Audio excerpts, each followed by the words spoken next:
Okay, you guys, I'm so tired. I'm up early as always with my cup of coffee. This is actually my normal, not hysterical voice. My eyes are always big like that though. I kind of burned myself out yesterday on Verdict Watch. My throat, my throat is so sore and my voice is pretty much gone. I was like, I fully lost my shit when the verdict came in. Like, I don't watch sports ball or anything like that. Oh my God, I love election nights and Verdict Watch, and then when a verdict comes in, when it's televised, it's even better. It's so thrilling to me. Oh, there goes a dog. So this is what happened after the verdict, right? So first of all, I had taken a Simply Sleep like I do every night. I either take Simply Sleep or Tylenol PM, and sometimes both, depending on like what kind of day I've had. But anyway, so that I can sleep really well. But then if you fight them, then you get just like more and more slap happy. And then when I finally laid down, I was like immediately asleep. And according to my Aura Ring, yes, I'm a part of the Aura Ring cult. Check it out if you don't have one. Get them cheaper on eBay. Anyway, according to my Aura Ring, I fell asleep in 6 minutes, which is kind of a record, and slept for a solid 8 hours. That never happens. I should listen to a verdict every night before I go to bed.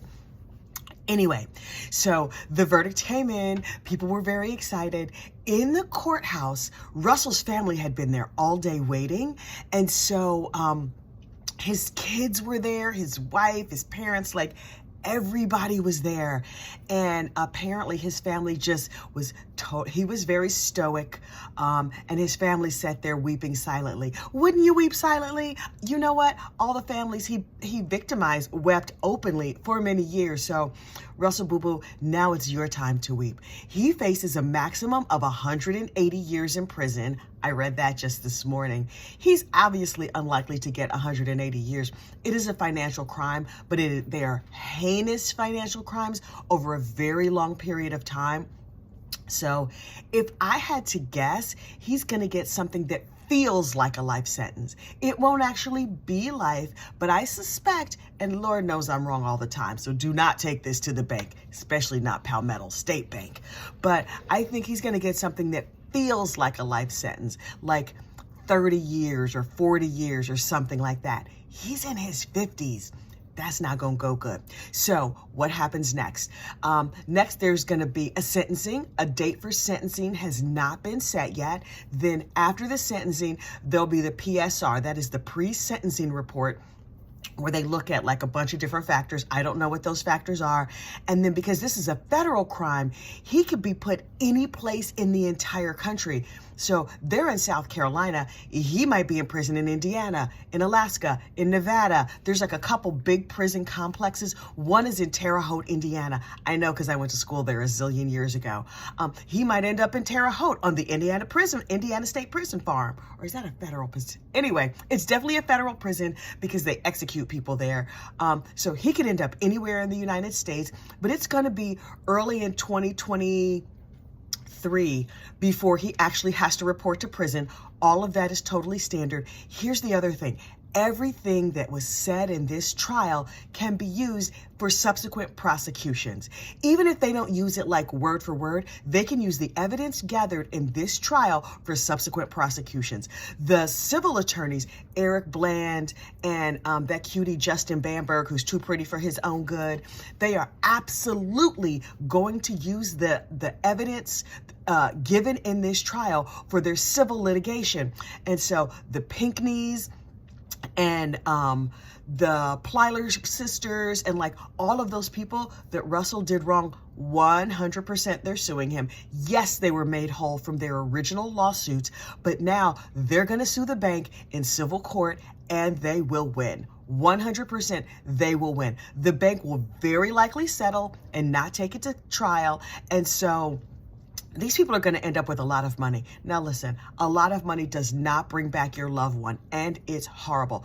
Also, the law firm, PMPED, now known as the Parker Group, there's probably going to be some lawsuits back and forth between those two, and trust and believe everybody is suing the Parker Group. So their malpractice insurance will pay.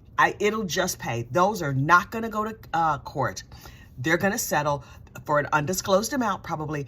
Everybody is going to make a lot of money. Again, it does not make you whole when your loved one is gone. But old Russell, honey, he's never going to be whole again. His family is all messed up. Their name is now mud in that community. Also, here's the thing that I had not anticipated until I heard it last night and read it this morning, and that is that Russell's sister and brother are now open for federal prosecution based on information that was revealed at Russell's trial. So Daddy, who was also stealing money, or who was a party to the theft and the money, he's in his 80s, I believe, so the likelihood that he goes to prison is probably fairly low. He may not survive long enough to go to prison, but Gray Lafitte, who everyone was like, she's a good banker, she's a good person, blah, blah, blah, she was all up in the mix, honey, and it's gonna be a situation. Somebody in my comments was giving suggestions of all the good thrift stores for all the Lafittes to use in the Low Country. P.S. Ooh, I love a thrift store. Ooh, I love a thrift store. Especially a thrift store in a fancy neighborhood where all the rich people throw out their stuff. Oh, it's one of my favorite things. Okay, I'm going far afield again. Anyway, so justice has been served in South Carolina. And you know what? Big thanks this Thanksgiving to the Murdaugh Murders podcast because it is Mandy Murdaugh who was a dog with a bone. She would not let the Stephen Smith case go. And when she found out about Gloria Satterfield, she would not let it go. Mallory Beach, she would not let it go. I think she had Mallory Beach first, and then those cases spun into all these other cases. She was a dog with a bone.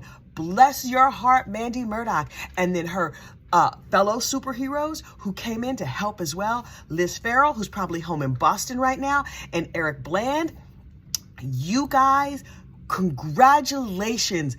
Kudos to you for throwing back the covers on all this madness. They call it sunshine. And so they have spread a lot of sunshine because sunshine is the best disinfectant. They have brought down a lot of people. I'm telling you, I've said it before. I have said it again. I will say it again. Mandy Murdaugh is a small town superhero. I want to be Mandy Murdaugh next year for Thanksgiving. No, for Halloween. What sort of symbol should she wear on her chest? Should we all just get big M's and be Super Mandys because she's MM? I think I'm gonna make myself I'm a crafty person. Look, I knitted this snow person. I also make all kinds of stuff. Look, I make little peg people. These are wedding toppers for a lesbian wedding. Okay, oh my God. ADHD is the devil. Okay, so I have to go to the craft store today to get our t-shirts for Christmas, and I am going to start crafting my Mandy Murdaugh superhero t-shirt. I wonder what her favorite color is. Okay, I'll just use my favorite color, but I'm making me some Mandy Murdaugh. Oh, my kid is an artist.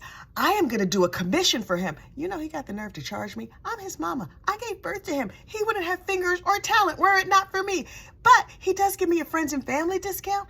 He's a businessman, and I'm not mad at it. I'm going to have him make me a superhero emblem. You know what? I'm going to have him make us a superhero emblem so we can wear Mandy Murdaugh superhero shirts. That is what I'm going to do.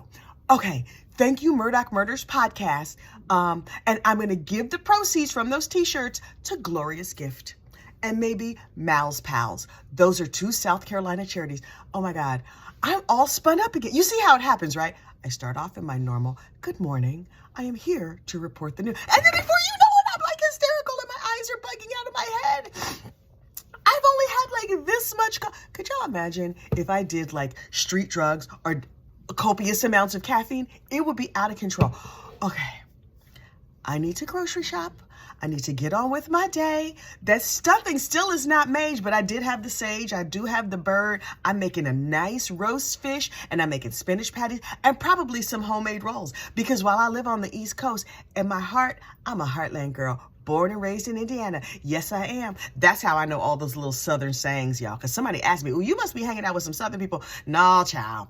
My family from Mississippi and them. And Indiana. My mama live in Kentucky. So, you know, I'm Southern adjacent. All right. You have a great, safe day and a happy, happy Thanksgiving. I am unlikely to file any reports during Thanksgiving because I got stuff to do. Those rolls are not going to make themselves. But Big Russ, here's to you and your new date, Bubba, at the prison prom. Bye.